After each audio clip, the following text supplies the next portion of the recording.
It wouldn't be that intense, क्योंकि हर muscle group के लिए एटलीस्ट एक या फिर 2 मूवमेंट तो होने ही चाहिए. And this is not very kind of a compulsion thing to have 2 sort of movements for each muscle group when you are aiming for different several muscle groups in a day. तो अगर एक movement भी रहेगा तब भी चलेगा, लेकिन if I would have to really enjoy that session, I would definitely go for at least 2 movements for bigger muscle groups. At least like for chest, 1 pressing based, 1 fly based, and for back again 1 rowing based and 1 any sort of pullovers or pull downs or pull ups maybe. And similarly for shoulders, it could be just overhead pressing along with lateral raises. और arms के लिए it could be easy, 1 movements. For me it's kind of more than enough. Biceps के लिए कोई भी dumbbell curls हो सकता है, ट्राइसेप्स के लिए any sort of push downs या फिर overhead extensions, क्योंकि आर्म्स के लिए हमें अभी बहुत ज़्यादा वॉल्यूम चाहिए अभी नहीं. और इन केस अगर हमारी स्ट्रेटेजी अलग होती कि हमें आर्म्स को वॉल्यूम देनी है, तो हम अपनी पुरानी अप्रोच की तरह आर्म्स के लिए एक स्पेसिफिक डे अलग ही रखो, just to train biceps, triceps and forearms. But currently in this certain growth और so called bulking phase, we need to improve selectively. It is true that कि इम्प्रूवमेंट हर जगह होनी चाहिए, लेकिन in this specific approach what I want is to improve, but prioritizing certain muscle groups where I need more improvement than comparing to other muscle groups.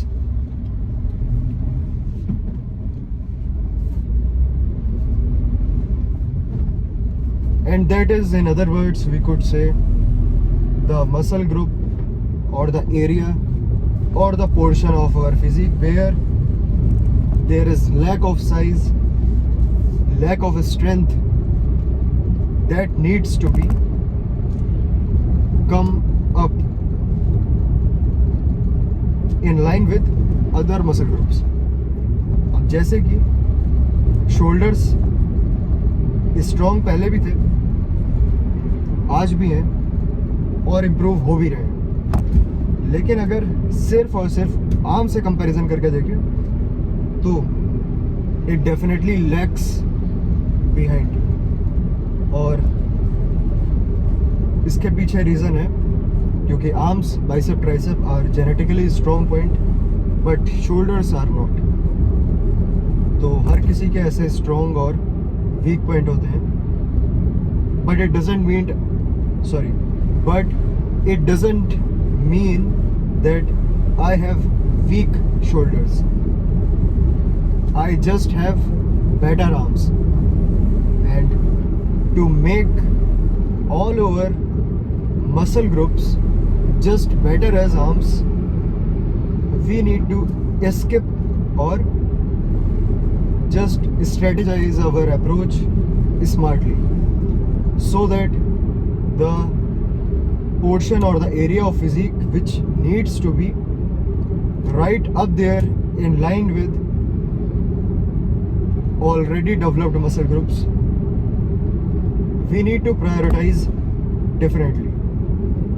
तो इसके लिए हम एक कोई ट्रेडिशनल अप्रोच फॉलो नहीं कर सकते. ट्रेडिशनल अप्रोच से मतलब ये है कि just for example push pull legs, अगर हम इसे 6 डे रूटीन में डिवाइड करके देखें तो पुश पुल ये 2 अपर बॉडी सेशंस हुए, और देन लेग्स 1 लेग सेशन. इसके बाद फिर से अगर हम रिपीट करें again push pull, so there are 4 days of just upper body and just 2 days for lower body. So it is definitely clear that कि ये एक specific designed split एक certain group of people के लिए है who needs to prioritize their upper body more than their lower body. अब जिनके लिए प्रायोरिटी ये है तो वो ऑफ कोर्स इसे फॉलो कर सकते हैं, there is nothing wrong in that. लेकिन अगर किसी की अप्रोच इसके अपोजिट है या फिर सिर्फ बैलेंस में ही है, देन ही और she would not and never be into this. तो ये चीज़ आगे चल के या पहले से ही खुद एनालाइज करनी पड़ती है, क्योंकि हर अप्रोच जो कि पहले से ही डिज़ाइंड है या फिर किसी और के लिए वर्क कर रही है, इट डजेंट मैटर कि वो हर किसी के लिए काम करेगी. So people who have weaker arms और just weak chest, so they would definitely need more frequency or just little bit more volume or just more intensity. अब इसमें से कोई भी चीज़ कौन सी ज़्यादा होनी है ये डिपेंड करेगा उसके पर्सनल स्ट्रक्चर और प्रेफरेंस पे.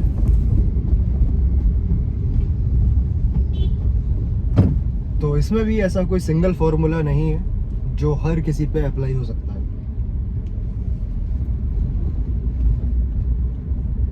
तो इसी के साथ बात करें अगर आज की अप्रोच की,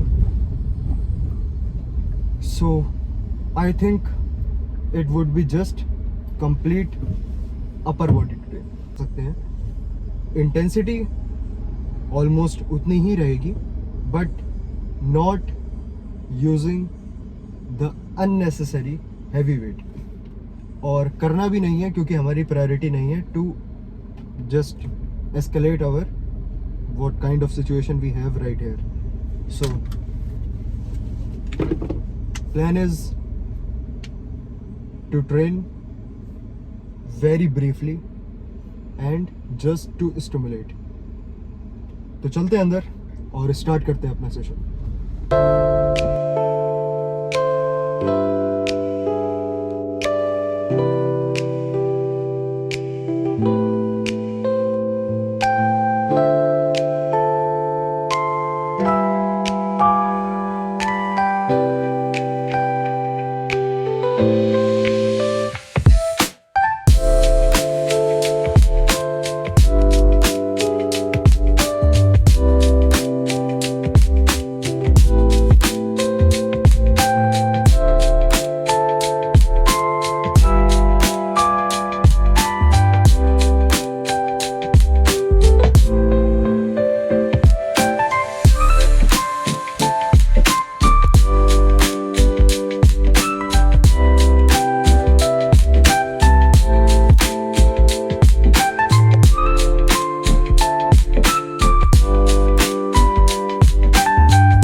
So end of the session, and unfortunately it wasn't complete upper body.